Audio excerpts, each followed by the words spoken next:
Hello.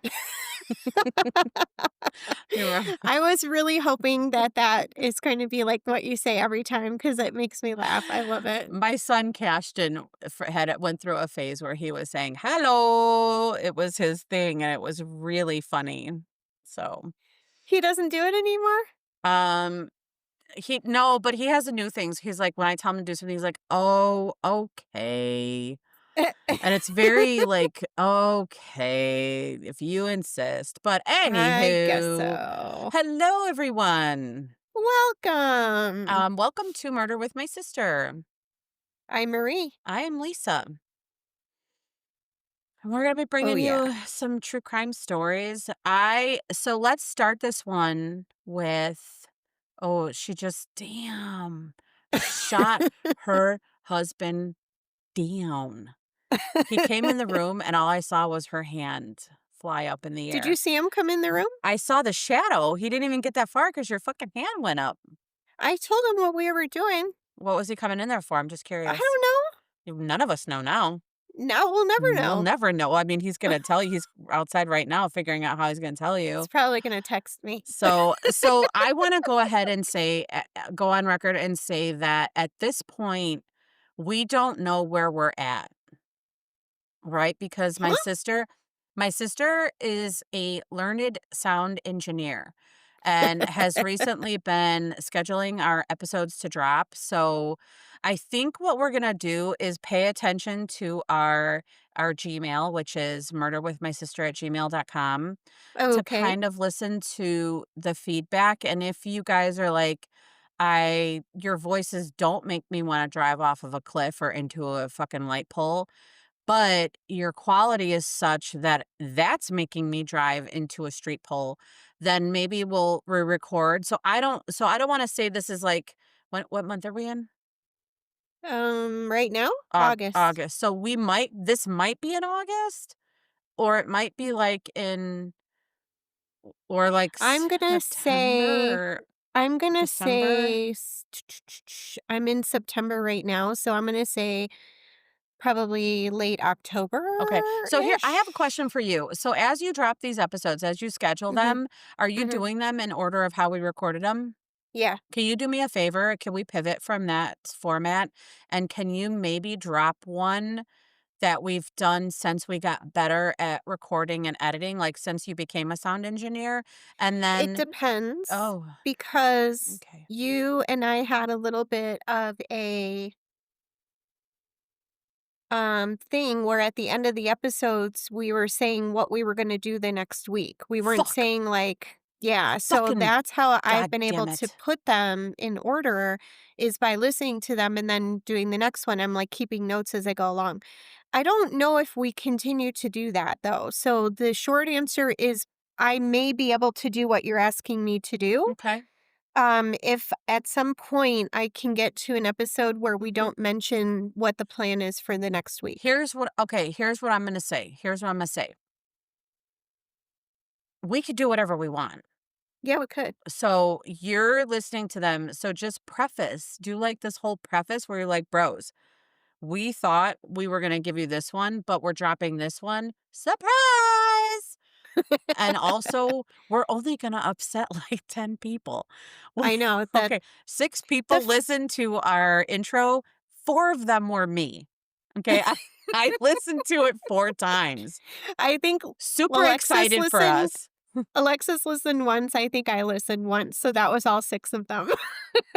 Well, so there you go then. I listened 4. I can guarantee you I'm like, "Ooh, look at us sounding like we're stupid."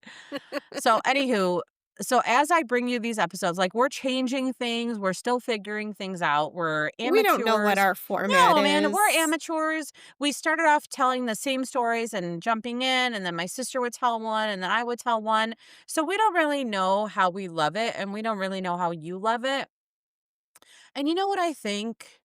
What do you I think? think variety is the spice of life. Okay. I think mixing it up is what makes marriages work. So as we marry each other and travel down this road of horribleness and true crimeness, let's just see how it goes. And if you guys are like, hey, don't drop any more of the episodes that are new, like old, wait, no, old, drop the newer ones that, we had some more, then we can save those other ones and maybe re-record them. Or maybe like if there's like a bar you want us to go to and then we'll do one live, then I'll do that. I'll literally be like, and that'll be Thanksgiving is the next time you're in town, right? Just after, yeah. Okay, so maybe we find like maybe you guys, maybe there's like 12 of you that listen, and maybe you're like, hey, I'll come and see you guys at a local honky tonk. We're not in fucking Mm. honky tonk nation. We're like In like pubs. So anywho, a tavern in Bridgeport. oh my, nope, they'll kick us out. Nope, they'll kick us No out, way. real hard. But also, Okay. if you're from Chicago, just gonna go ahead and say that Southside Phil's Pizza is better than what is it, Nana's, Nona's? You know what? Doesn't Nona's? matter. Phil's Pizza's better. Phil's Pizza was pretty fucking That was the good. argument. So if you ever met anybody from Bridgeport and from like our area, back of the yards, Mhm. you either liked Phil's or Mhm. was it Lena's or Nana's? No, there was something else there, but when I lived in McKinley Park, Yep. Mm-hmm. we always got Lena's, Maybe that's what and I'm thinking of. I liked Lena's, but living in back of the yards, I was never able to order from there. Yeah, so I prefer Phil's, and they used to Wait, tell deliver. him the story. Tell Yes. him the story. So I lived in my mom's bungalow in back of the yards, and I moved into the basement. Anybody who's from Chicago may know this, may not. Our back basement was at one point like a cement like dugout basement. And then they put on a back porch, and in the floor of the back porch, they put in this trap door that led to the basement. So I would open this trap door, put my hands on the railing, and then like swing down into the basement. Mhm. And it was legit hardcore, like cement, dirt, pipes, gross, and you would and people would be like, "You fucking live down here?" And I'm like, "Go left, follow the hallway, and then when you see like a blue door, open it, and then that's my room." And it was like a studio with a bathroom, but I didn't have my own separate entrance in the front, so I would order Phil's Pizza, and I would tell them every week, I'm like, "Hey, can you guys just knock on the front window so I don't have to go upstairs?" And it got to the point, literally, I had the same order every fucking week.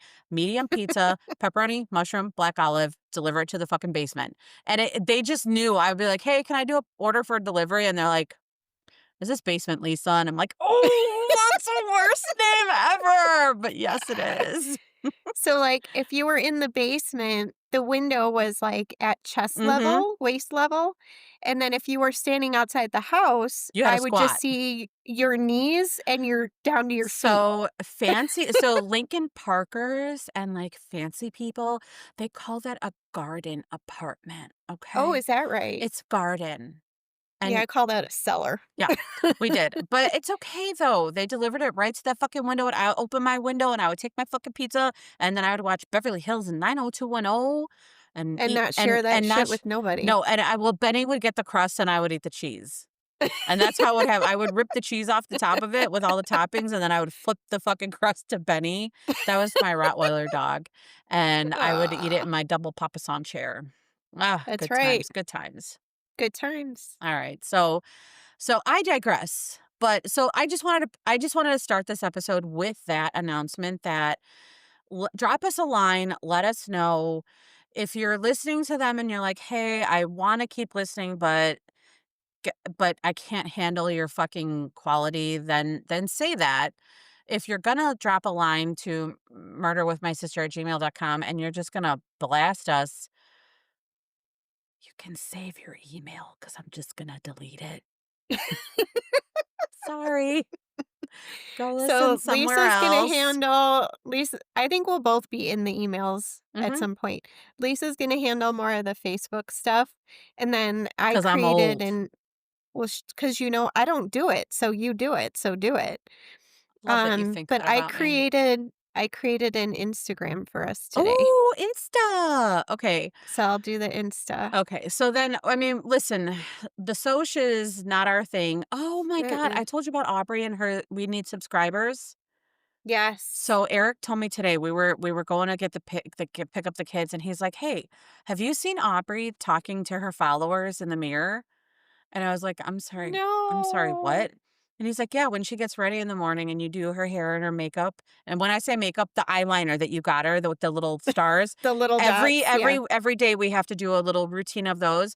And then she'll go in the middle and she's like, "Hey everybody, if you like this, then hit like." And I'm like, she doesn't have any fucking followers. But anyways, But that's what she looks at on, like, YouTube it's and the stuff is era we're all the growing fo up is in. you know, It's the era we're that's her growing up thing. in. What Okay. did we used to wanna be or do? Like, what did we used to think was cool? Real We didn't ha things, astronauts and fire fucking men and fucking I mean, dude, I wanted to cut I hair for can't a living and then remember. I did. People are like, "What's your dream job?" And I'm like, "Oh my God, cutting hair."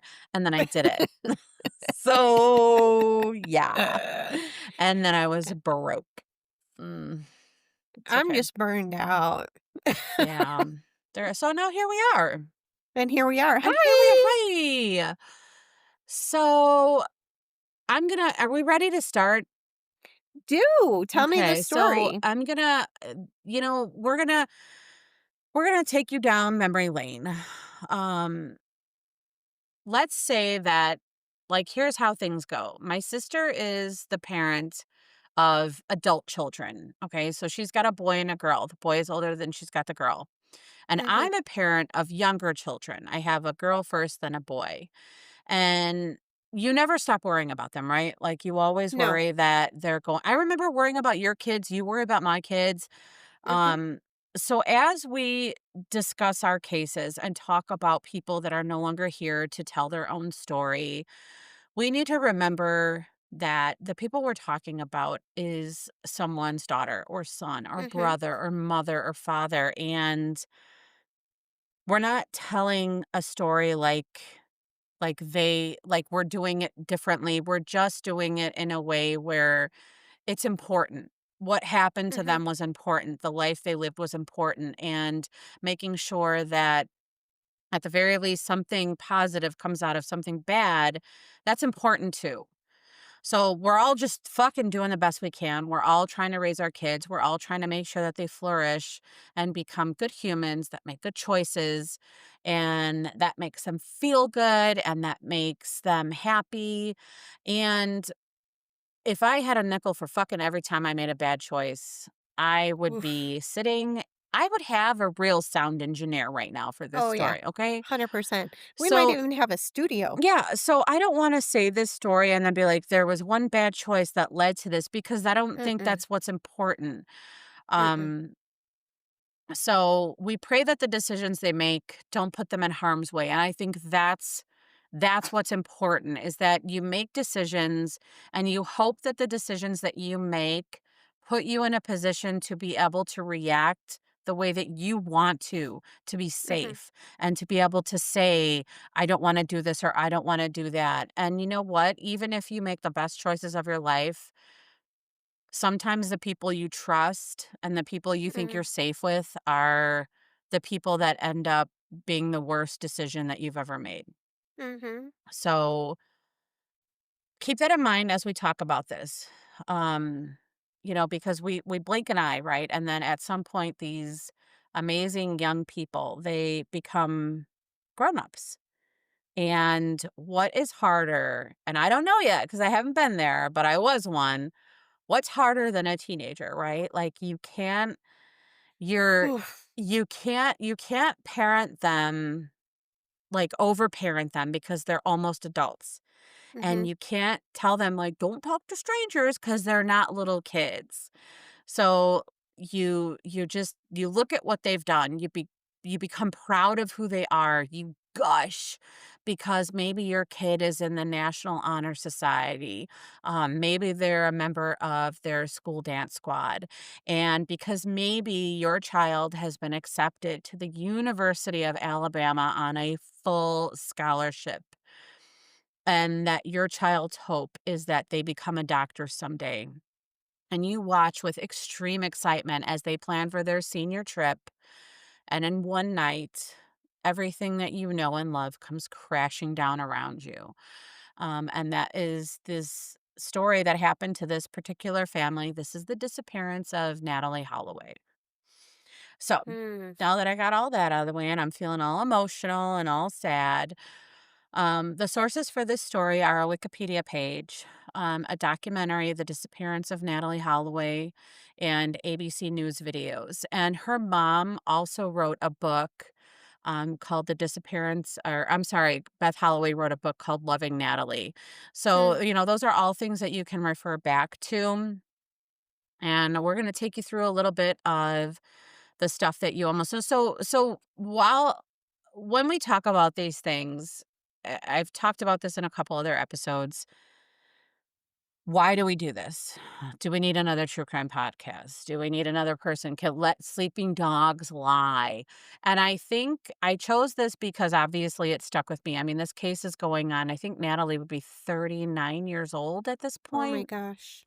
So it's over 20 years since her disappearance. And I think it's important because kids still go on those trips. Mhm. And it doesn't no one person is safe from that fateful encounter that changes things. So maybe I've seen so many stories Mhm. over the years, and I was like, "I did exactly what they did. How did it Oh, turn oh, out different for me?" we are gonna fucking talk about that. I It's literally have let's nuts. talk about that in this fucking story. So before we get into that, I am going to pause and go get another drink. Pausing. Okay. And Here we here are. we are. We're going to go back into a little bit about our friend Natalie. So, Natalie was born on October 21st, 1986. She was the first of two children born to Dave and Beth Holloway in Memphis, Tennessee. So, she has a younger brother, Matt. Her parents divorced when she was 6.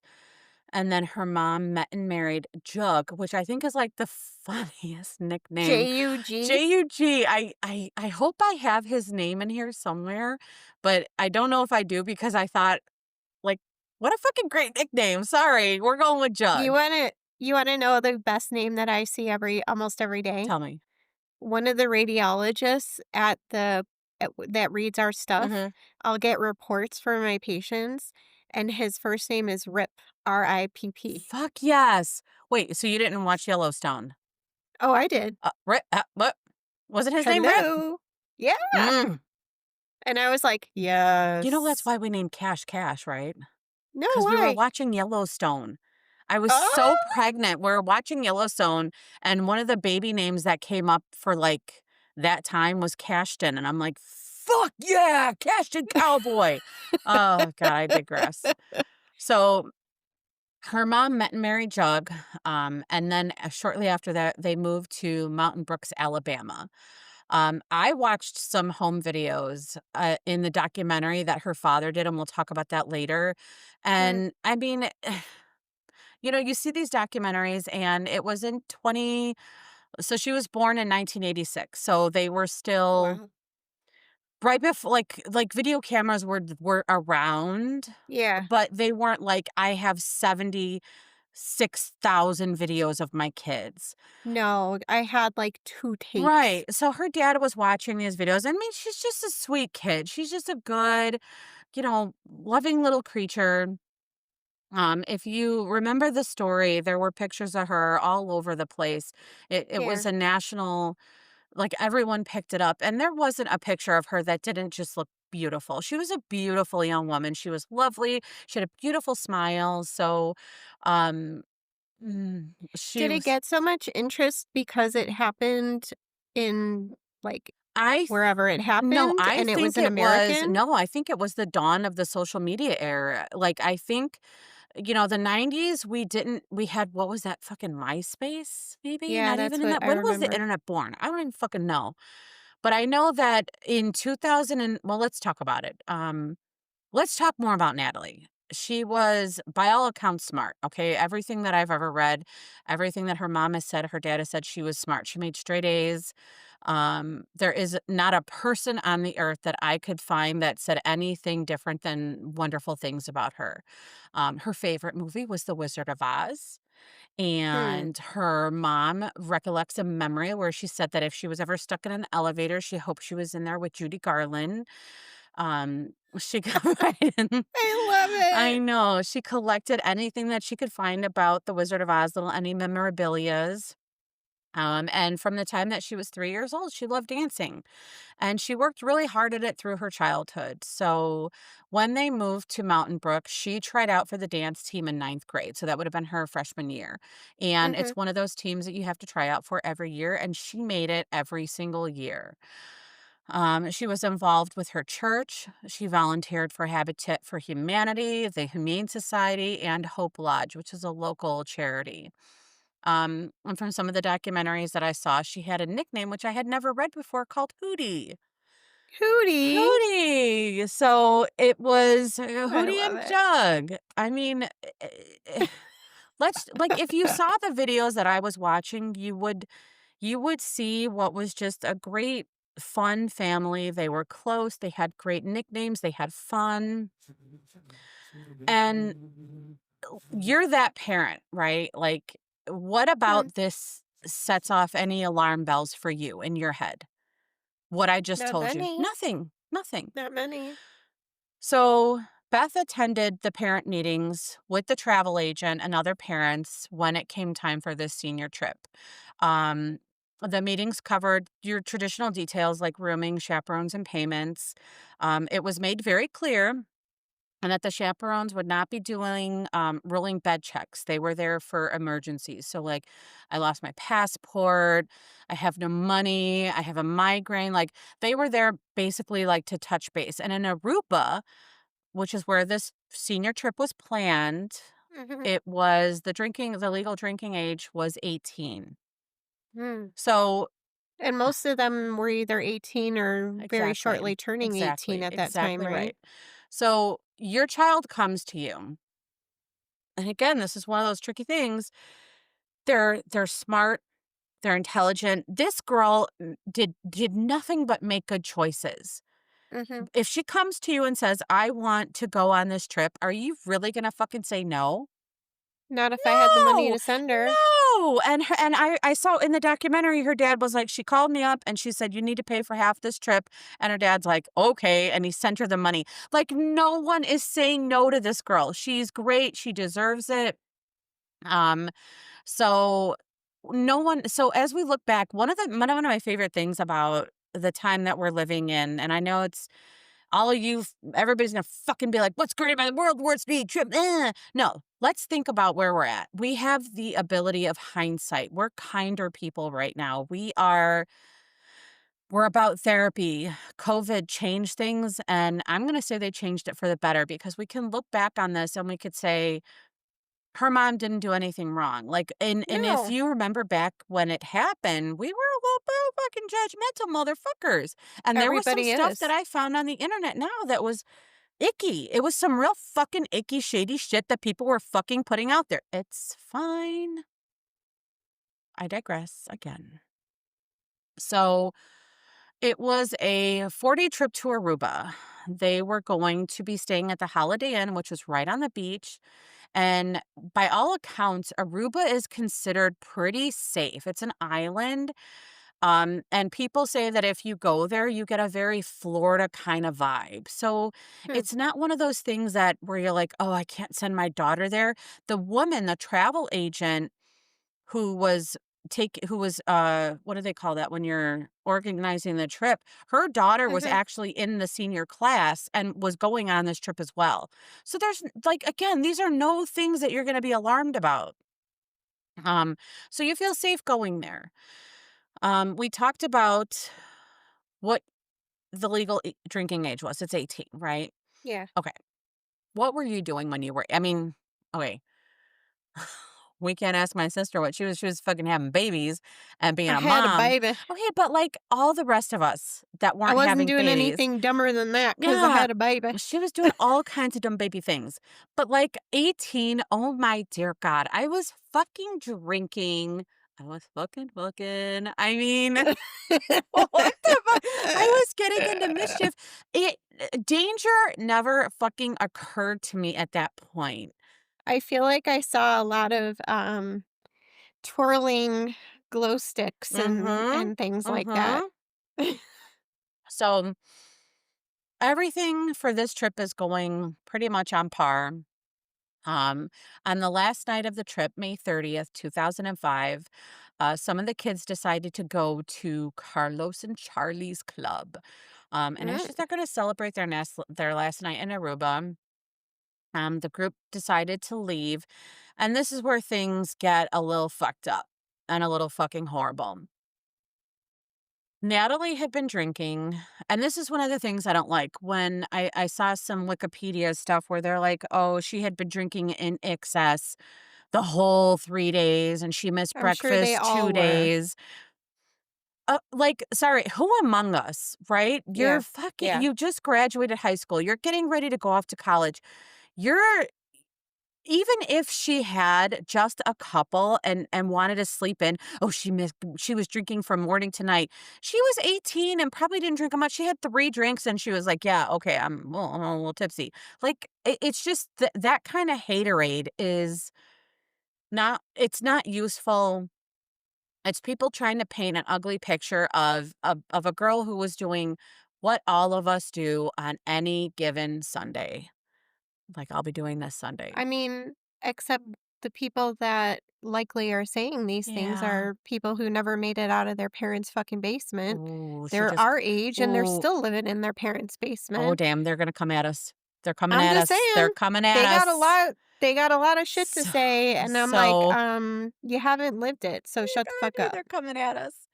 So on this particular evening, Natalie made the decision to go on a car ride with 3 boys. She was seen driving away in a gray Honda, and she was never seen again after that Mm, night, May 30th, 2005. There are some accounts that say that one of her friends yelled, "Natalie, get out of the car," as they drove off. But I mean, that's speculation at this point. I would love to believe that they had like room buddies.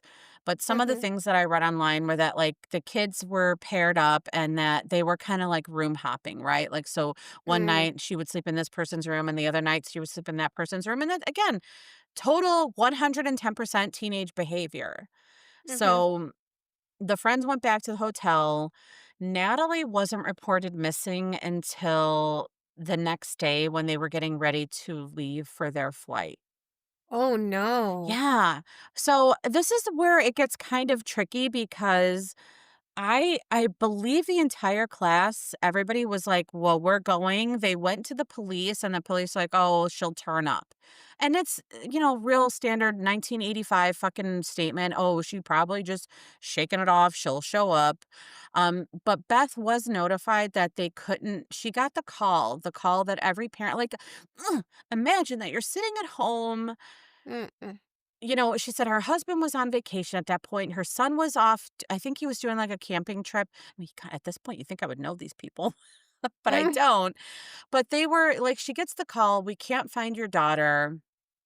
She's probably Who called her, fine. the The police or the police. I think chaperones? it was probably both, but I would hope. Okay, let me Mm, say that. Let me rephrase that. I hope both, but I think only mm, one.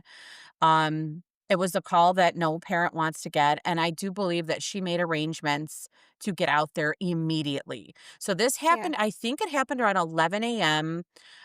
Is May a 30 or a 31? I think it's 31? a So 31. this would have been June 1st was when she was called, and Mhm. the reports all say that she was out there that evening. So 11 AM that evening she was showing up.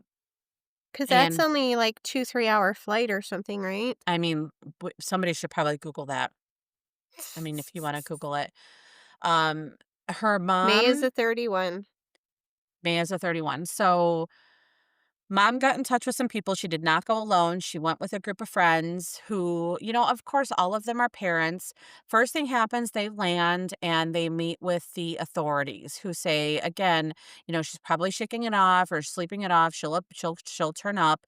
But now at this point, you have to remember it's June 1st and it's probably like 6, 7 o'clock. Like it was dark out by the time that they had gotten her from the airport to the police station, and then police station, they took her right to the Holiday Inn.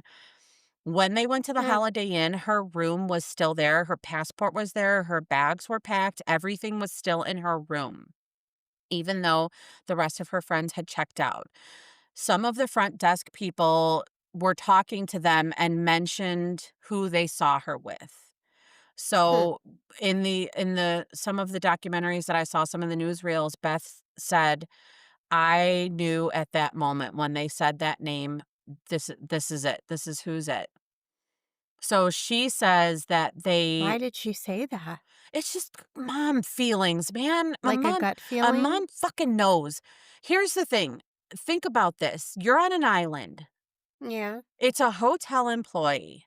You show up and you say, "Hey, my Oh, daughter is missing. We can't find her." And the people at the fucking hotel, they're like, "Oh, yeah, we saw her with so and so." And it's a name that everybody there just automatically knows. I'm sorry, trouble. If everybody on the island knows this person is trouble, then it's fucking trouble. red flag, Red yeah. flag. And it says that the flights, if you have a layover over, can be as long as 7 hours, So but a she direct I is like four or okay, five I hours. from what I'm seeing online, she took a private jet. Like her husband Oh, had a little bit of cash. okay. So they were able to book a jet to get out there. Um, so after some talking, they realized that this person that was last seen with Natalie was of some affluence. Is that the right word? Affluence? Mhm. Affluence. Like their Sure. father had some judgy ties and there was some, like he's somebody special on the island. And But he's working at the hotel? no, the hotel workers knew him. He had a Oh. reputation. Oh, yeah, red flag. Yeah.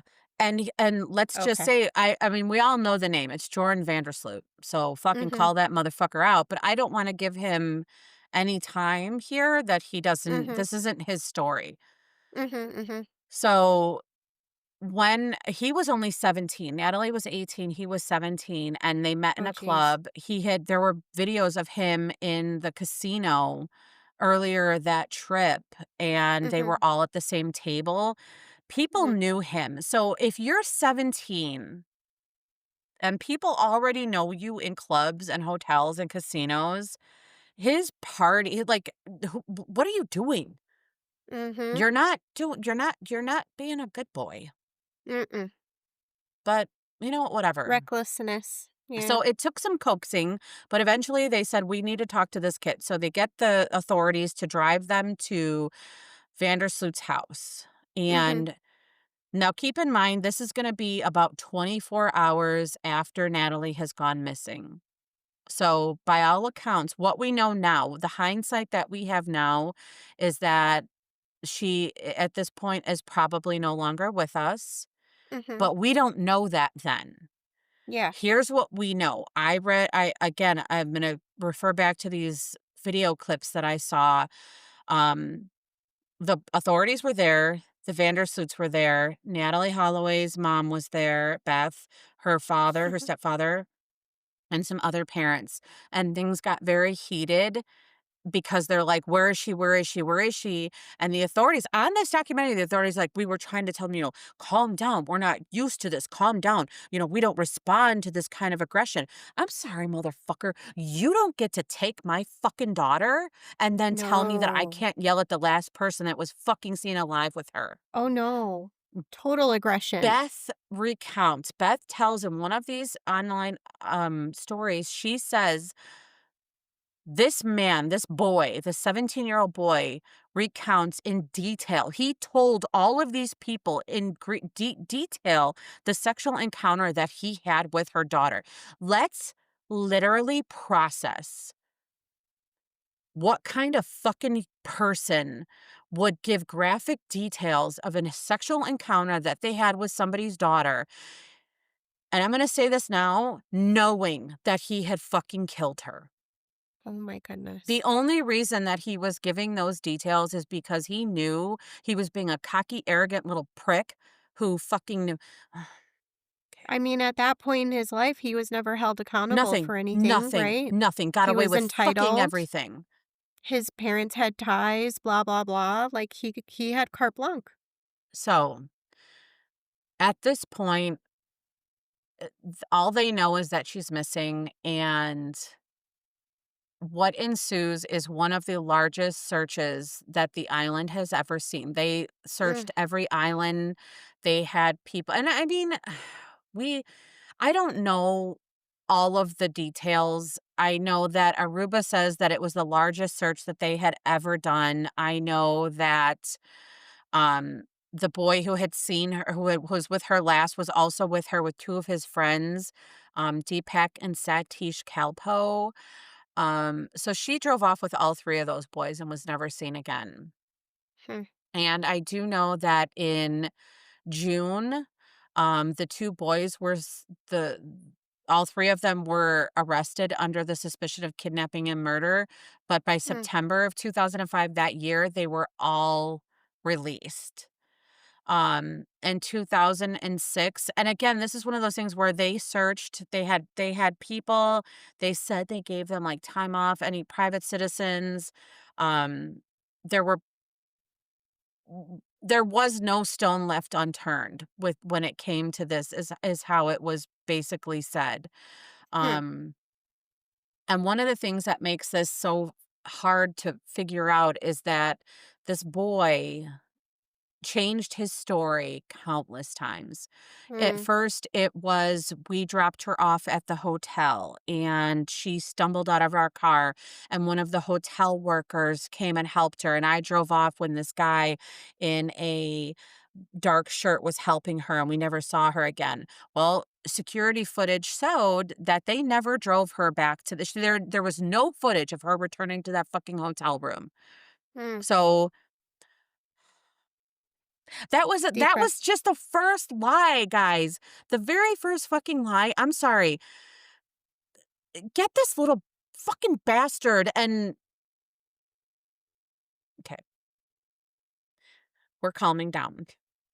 But She's counting, count. this is all happening really quickly after she's gone missing. Like, it's one of those things where we hear cases where they're like, it was 2 days before they even knew, or it was like a week before. I mean, this is one of those things where she went missing. Yeah, they probably should have known that she wasn't there at, like, 2 o'clock in the morning, but fine. They knew the next day. Mom was called. Mom got in the car or in the jet. Mom, they started talking and started looking. They knew very quickly who she was last seen with, where she was at, and where she was fucking headed. And this kid got off time and time a fucking again. And he just kept changing his stories and they kept searching for her. And now we're in November of 2007. And the parents, Beth and, oh my God, please don't do this to me now. Beth's dad, or Natalie's dad, I think his name is Dave. They never stopped looking for her. He Hmm, still, and that's what brought this up, is that there's a new documentary with him because he's still trying to find her. And it's not hmm. that he's trying to find her alive.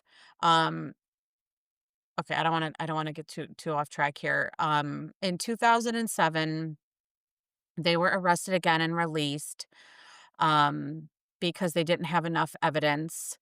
In 2008, they reopened the case after Vandersloot was on tape, and it was a tape showing him describing Natalie's death, and it was filmed by a hidden camera from a Dutch reporter. I don't know if you saw that.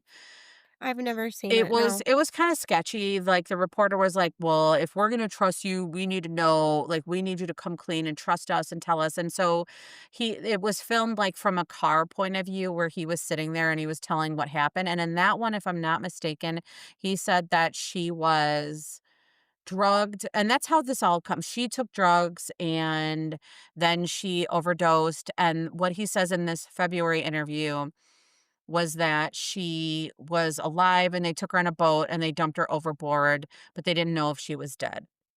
Oh, jeez. And then in March of 2010, um, Vandersloot demanded money from Beth Holloway in exchange for him providing details and the location of her daughter's remains. Are you No, kidding I'm me? not. And you know what? She paid it. And yeah, yeah, I mean, who wouldn't? So he gave them some details. She was gonna give him money up front and then wired the rest of his bank account. And again, this was like the 3rd story where he changed his story about the night that they had been with her. He claimed he picked her up, but that she had demanded to be put down, so he threw her to the ground, and she hit her head on a rock, and then she was killed instantly, and, he took her to somebody's house and they buried her in the building's foundation. So this is all from ABC News. It was worthless information. He was lying. He was doing it so that he could travel because I think his father had passed away at this point. Hmm. In May of 2010, 5 years to the day after Holloway disappeared, Vandersloot was in Peru and found himself in another sticky situation. A young woman, a college student, had gone with him back to his hotel room, and for some reason, she's, like, thinking, like, "This kid looks familiar," and when I Oh. guess there allegedly is that he went to the bathroom, she got on his computer and searched his name, Mhm. and the Natalee Holloway, um, information came up, and he killed her. So oh, yeah. Oh, yes. Yeah. He killed the girl in Peru? Stephanie Flores, 21 years old, college student. She was found beaten to death in his hotel room. Oh my Uh-huh. god. This was literally 5 years to the day. Now, keep in mind at this point, she went missing in 2005. We have multiple stories, 2007, multiple arrests, 2008 were released. We're demanding money. It's 2010. I mean, this kid is just and every time it's a different fucking story. So now we're in 2010. He's living in He's a Peru. serial killer. He's He's a a serial killer. fucking little prick narcissist motherfucker. He's in Chile, whatever, Chile. Chile, and he kills this student, and, at this point, she was the daughter of a prominent person. I Oh. forget if her dad was a judge. I'm so sorry I Oh. don't have more information on her because I was telling the story of Natalie. I'm sorry. In June of 2010, he was arrested in Chile and sent to Peru to face charges for Flores' murder. Mhm. That month, he was also indicted in the U.S. federal charges of wire fraud and extortion because what he fucking did was fucking illegal, Yeah. motherfucker. And the second that she wired him that money and it was a fucking lie, fucking going to jail, bitch. So I Oh my learned god, that we have to put watching some. explicit in Yeah, I this click it. episode. So I found out that the minute that you do like a GoFundMe or some other Mhm, thing, something where people send you money, like wire you money for mhm. anything, if you're doing bad stuff, that's a federal charge. Wire fraud. That's how they got him back here in the States for something that happened in Aruba was because she wired him Yep. money or whatever. Yeah. So, now we are in January of 2012. Um, I'm sorry, Natalie's dad and mom agreed to have her declared legally dead in 2012. It Mm. was 12 years after or sorry, 7 years after she had gone missing. Oh no. Um, and at the same time, the dickhead who took Natalie and killed Flores, he did confess to the murder of Flores and tried to act, "Oh, I'm so sorry for this act." Shut up, you Whatever. prick. Fuck you. Um, in May of 2023, he was extradited from Peru to US, I'm sorry, the plans to extradite him were announced. And At this point, I believe is when the documentary, the next one, The Disappearance of Natalee Holloway, was where I picked up with this story. And her Hmm. dad is still trying to find her remains. So there was a Hmm. roommate. I don't remember his name. I don't know that it's important, but he was roommates with Vandersloot at some point and claims that he told him where he buried or where what happened that night, where she was buried. So now this is like yet another story. He claims You that can't trust anything this guy ever nothing. said. He claims that she overdosed that night and they took her to his aunt's house. The dad, Vandersloot's dad, and this was a conspiracy way from the beginning that Vandersloot's dad Hmm. helped them dispose of her body. Again, he was Oh. influential in the island of Aruba. He knew Hmm. about it the whole time. He helped him Hmm. get out of it. He did everything for his son. Normally at this point, I would be like, "Oh my god, we would all do anything for our sons." But you know what? Oh, Fuck that fucking shit.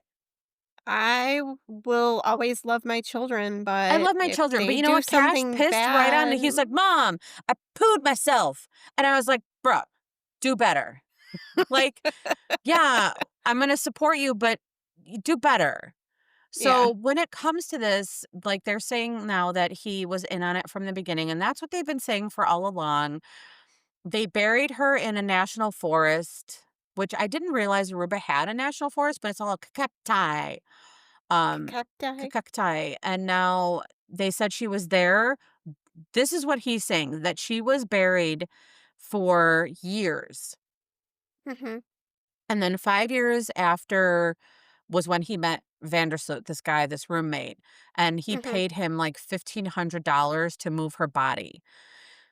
His claim is that he was given instructions on how to find her because she was buried, and when he dug her up, it was burlap sack, bones, and hair, and they burned everything, and what was Oh, left, no. they cremated and crushed and threw in the ocean. Oh, no. So in this documentary, he talks about they dumped it in the ocean, but the dad has this team of people trying to find that burial site because there could be DNA. And again, Sure, there could be hair or yeah, something left behind. what the description that he gave was that when he found her, that there was this black, not like not wet, but like soot, maybe not soot. What is a good word? Like black Dirt? dirt, tar, like, and that it was just like a weird dirt brown texture, like not like because it's cactus over there. So that's mostly Mhm. like maybe It's dry. right. That it had a, a different smell. So they're trying to find it in hopes that they could find the final resting place, and Hmm. maybe find a way to convict this little prick of killing her. And What I happens what happened at all to this kid who claims he moved a body? so I didn't finish the documentary. Oh no, no, no, I did, and they were still looking at it. They were still looking at it. Mm, I I'm there now. I'm there. He is currently working with the FBI to lessen his sentence mhm. for providing them with additional information on how to find Natalie. Interesting.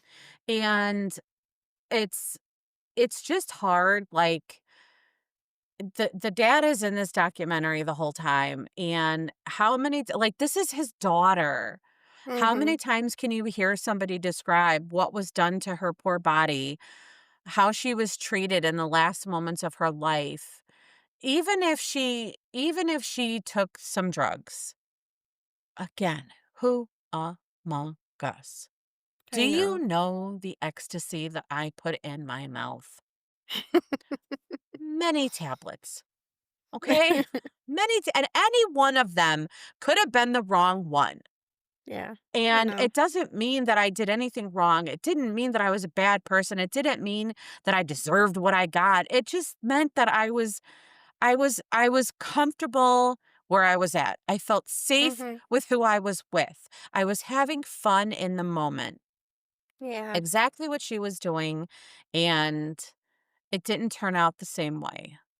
So now this poor dad, and Beth, they're living with this and they're still trying to find her. Just at this point, I know she was declared dead, but they're trying to just find out what happened Bring to her their home. to their daughter. Yeah.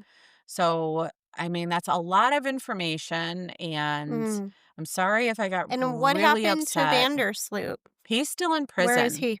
He's still in He's in prison. The prison? last I heard was that they're looking to extradite him. I know that the prison that he's in now in Peru is like, yeah, like total, yeah. Like, I Um, can smile oh yeah, because oh it's yeah, bad? oh yeah. Couldn't have Um, happened to a nicer douchebag. oh, poor buddy.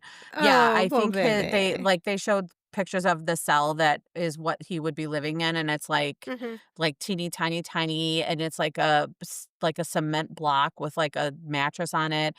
The bathroom isn't even a bathroom, it's just like a hole in the floor, like, good. There's no Yeah. heating, there's no air conditioning, And his so father's passed away his since? father has passed, yeah. Hmm, I mean, yeah. interesting. So I did this, when people are like, "Oh, do we need to hear this again? Is there another?" There's and do we need to hear it again? Yes. Yes, we do. We need to hear it so that we could tell our kids just the things that I told you, that just because you try something that you've never tried before, it might be okay, it might not be. Mhm. Make good choices. If you're gonna make bad choices, make them with good people, okay? I just always hope that my kids, your kids, like anyone that we know, they at least have the wherewithal to keep the right group of friends, the people Exactly. that will keep you safe. Like, Exactly. your real friends would never let you get into a car with somebody else. So They wouldn't have let you do it. we don't wanna judge the friends too harshly because I don't know of all the research that I've did on this, and I don't have a researcher, I'm not like Mhm. we're not rich, I'm doing We're my not own fancy. research. I could not find anything on the friends. So I don't want to sit in judgment. I know that we have buddy systems in place now. I know that we have the hand, like the hand signal where we can give like, So "I'm in trouble."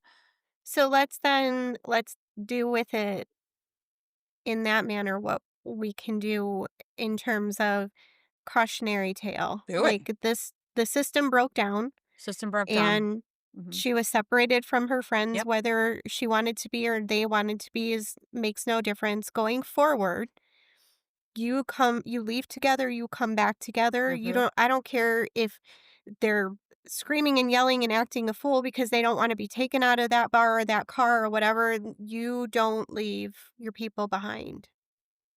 Alright, so let's do that. Let's stick together.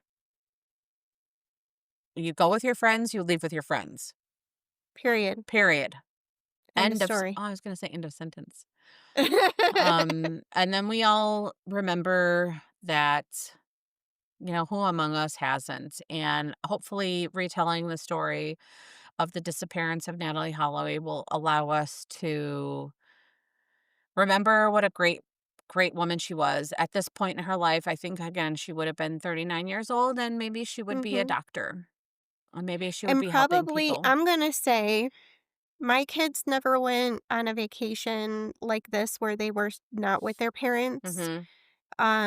And maybe your kids someday will have that Fuck yeah, they'll opportunity, be but super fucking old. I ain't going with them. I'll go. Okay. I'll be the chaperone. It's happening. Hmm. You can do it. One of us will be there. So I yeah. think I think probably I'll show up and, like, anybody that I see around the group of kids, I'll be like, "Come here, I got a swab. Hmm. I need to swab your cheek. What's your Yep. name? What's your What's name? your birthday?" Yeah, and I was telling my sister, I'm like, as we do these stories, I'm like, I kind of want to know like what moved you to do this story. And for this one, I'm sorry, this one just stuck with me. It's still unsolved.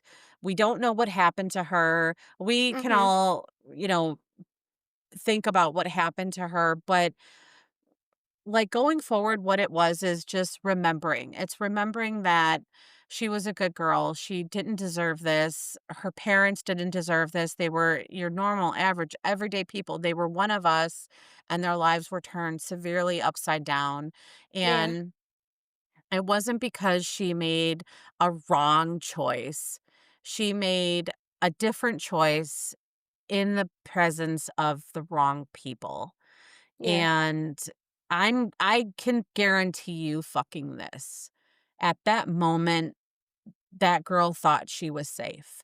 She I was know. with teenage boys. They were her own age. She thought that she was in a safe environment. That's the only Yeah. fucking reason that she would have gotten in the car with him. And I don't know Predators are her. very good at getting you to trust them and Yeah, charismatic and all the rest of yeah, it. they are. Whew. So, I know. I mean, I unloaded Heavy. that one. Woof. Yeah, and I talked a lot. That was we had a pause in there, and we're still at 55 minutes, so, We're doing I okay. mean, I'm gonna close this one up, get that one out there, and if you need to read or see any of those documentaries, please look at them, know them. Let's see if we can make some changes moving forward. Sounds like a plan. Okay. Roll up your windows, guys, Don't park next to and vans. lock your doors. Mhm. Bye. Adios.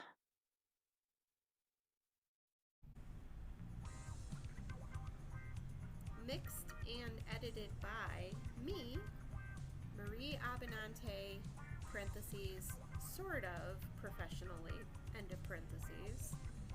Executive produced by my sister, Lisa Linsner, and me, Marie Abinante. Music by John Bartman, track City Girls. Cover art by our beautiful and talented niece, Alexis Marie Guerrero. And we did all of this on our platform called Riverside, which is very user-friendly and lovely, and I hope it sounds good and looks good, and Riverside forgive us for embarrassing you. And thank you. And thank you.